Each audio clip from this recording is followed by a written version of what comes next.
I saw my parents work their butt off every single day.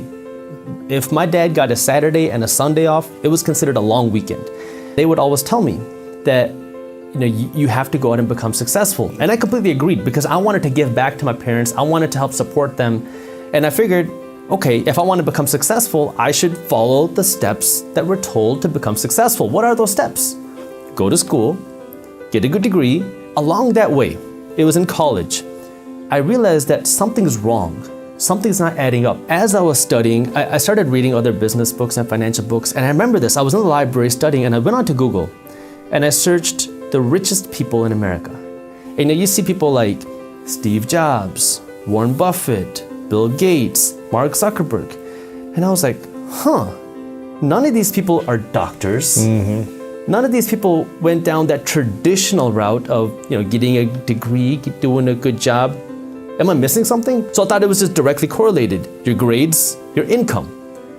And that's when I started questioning things. And I realized, oh, maybe this isn't right. You start to realize, oh my God, everything that I've been told is a lie. What does it mean to become wealthy and how do you actually do it? Right after the 2008 crash in Michigan, where real estate was hit extremely hard.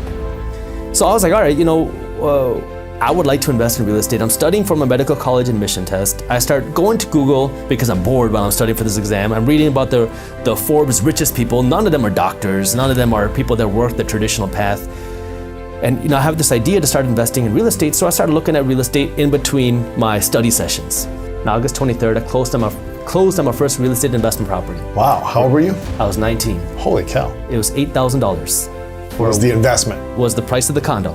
The condo was $8 grand? $8 grand. How'd you get a condo for $8 grand? This is right after the 2008 crash. Wow, you got it on foreclosure or what? It was out on foreclosure. That same condo was selling for about 150 grand just a few years prior, and I leased it for $600 a month. And now all of a sudden, my mind was blown. Condo that's generating me this almost passive income. I say almost because I was making a lot of mistakes in the beginning.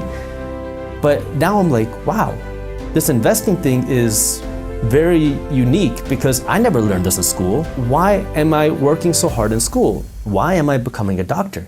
Okay, I want to make my parents happy, check. I want to be successful, check. Do I really want to be a doctor?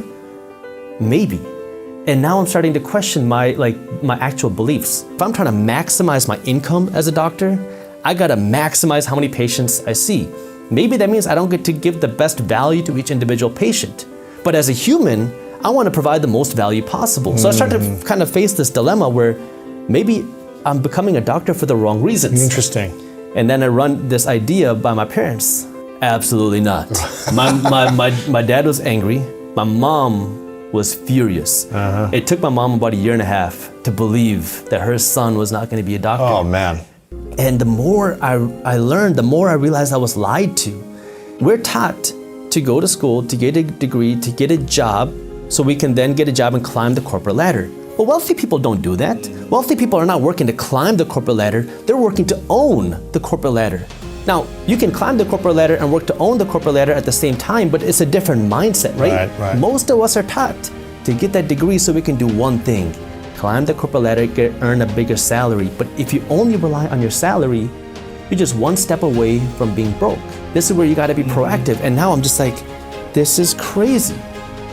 Why was I never taught this? I was never taught about wealth. I was never taught about investing. I was never taught about this sort of financial education. And that's when I realized it's very profitable to keep people financially uneducated. It's profitable to keep people poor. The banks profit when you're financially uneducated because they'll keep you saving money in the bank. They'll keep you in consumer debt. If the banks lived by their own advice, which is save money, the banks would be losing money. When you go and deposit $1,000 in the bank, when the bank has your cash, it's a liability for them. They want to get rid of it as fast as possible. And the way they do that is by lending it out because it's an investment for the bank. You want you to give them cash. Right. And just leave it there. Leave it there. And what's happening to your cash while it's there?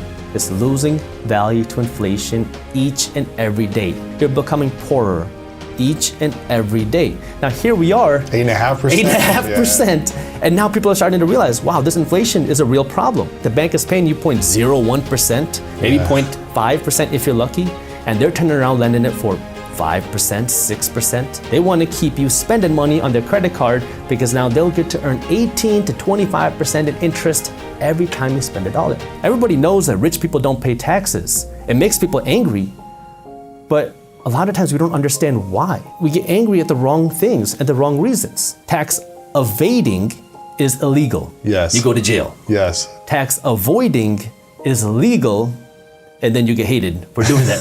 But the IRS code, it's a rule book. And the people who understand the rule book are the people who have the money to hire the good accountants and the good attorneys. Wealthy people will understand how this works, play within that system, and pay little to no money in taxes. So if you make $500,000, let's assume that's profit. You are taxed on income.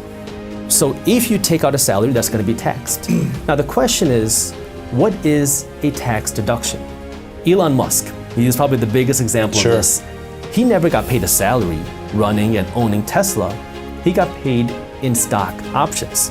But the stock options that he gets, or originally got, were at $6 a share. So when the stock went up to $1,000 a share, and he was given millions of these stock options, now he has on paper a lot of money, but that money isn't in his bank account. So what he does is, instead of selling it and having an income, he goes to the bank and says, hey, I have these stock options which are worth billions of dollars. How about you give me a loan at 3, 4, 5% interest?